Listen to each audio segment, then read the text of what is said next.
Fala galera que já é inscrita no Pautas e Táticas ou você que vai se inscrever assim que o vídeo acabar. Muito se fala sobre a morte do camisa 10 no futebol moderno, mas pouco se fala sobre a morte também do camisa 5. O que há muito tempo temos falado é que o meio-campista moderno iria tomar o lugar da divisão natural que normalmente fazemos entre volantes e meias. Mas afinal, como joga esse tal desse meio-campista moderno? Essa é a pauta do nosso vídeo de hoje. Antes, é importante dizer que as subclassificações dos meio-campistas seguem existindo. Depende, é claro, das características de cada jogador. Porém, quando falamos em meio-campista moderno, estamos nos referindo cada vez mais a jogadores que mesclam tanto as funções ofensivas e defensivas, que é difícil definirmos esses caras, como volantes ou meias. Estamos falando de nomes como o português Vitinha, do PSG, o espanhol Pedri, do Barcelona, o italiano Nicolo Barella, da Inter de Milão, em menor escala também o alemão Joshua Kimmich, do Bayern, enfim. É tentador dizer que todos esses caras são camisas 8, que por si só também têm as subdivisões. Nós aqui no Brasil costumamos classificar o camisa 8 como o segundo volante, que tem mais permissão para jogar ofensivamente e que atua ao lado de um 5 mais marcador. Existe também o 8, que é um meia armador, que no antigo 4-2-2-2 brasileiro jogava ao lado do camisa 10, mais à direita, um jogador ofensivo, mas que entrava menos na área. O mesmo jogador, no 4-3-3, ou em sistemas que usam um triângulo de base alta e ponta baixa no meio-campo, é chamado de interior de posse.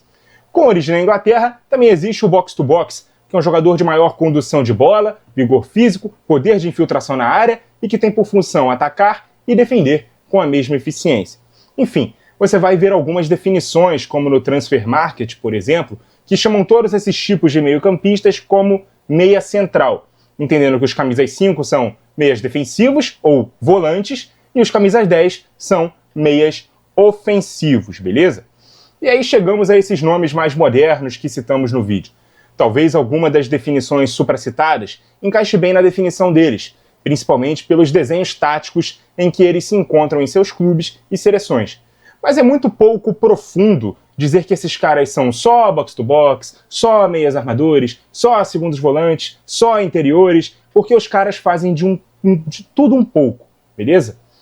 O dinamismo do Vitinha, por exemplo, que corre o campo todo, inicia jogadas entre os zagueiros, continua correndo e dando opção de passe ao portador, se apresenta como opção aberto e por dentro, rompe linha, aparece numa zona de definição para fazer o último passe ou até para finalizar para o gol. Tudo isso exemplifica muito bem o que eu quero dizer. É até difícil a gente definir quem no PSG faz a função de primeiro volante e quem são os jogadores que atuam mais à frente.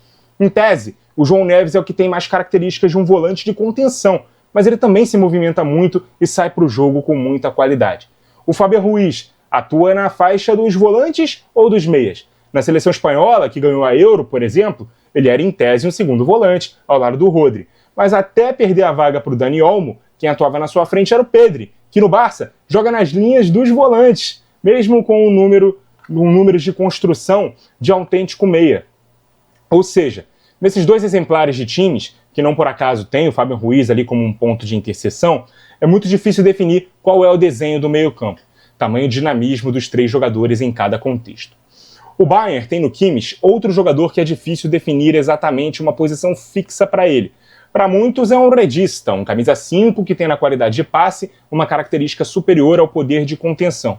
Porém, em outros tempos, ele já foi usado como zagueiro e até lateral direito, posições mais defensivas, ainda que na segunda tivesse mais permissão para correr com a bola ou aparecer como opção para atacar a linha de fundo em velocidade.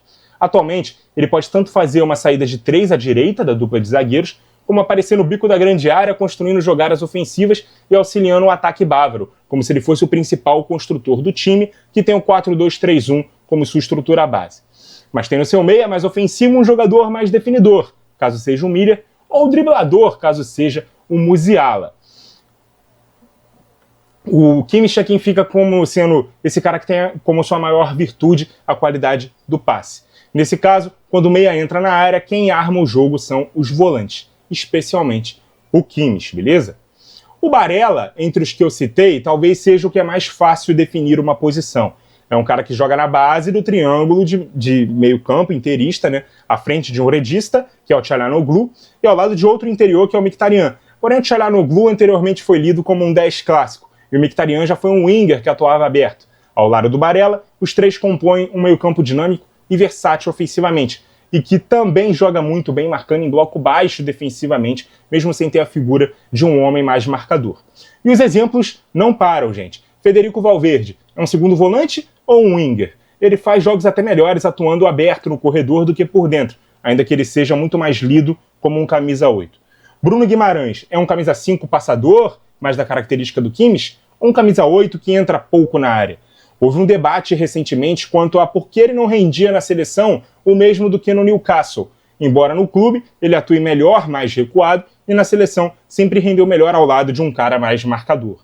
Falando em jogadores brasileiros, Gerson no Flamengo atua melhor como um meia aberto pela direita, trazendo as jogadas para dentro e armando os times, tendo esse ponto de partida.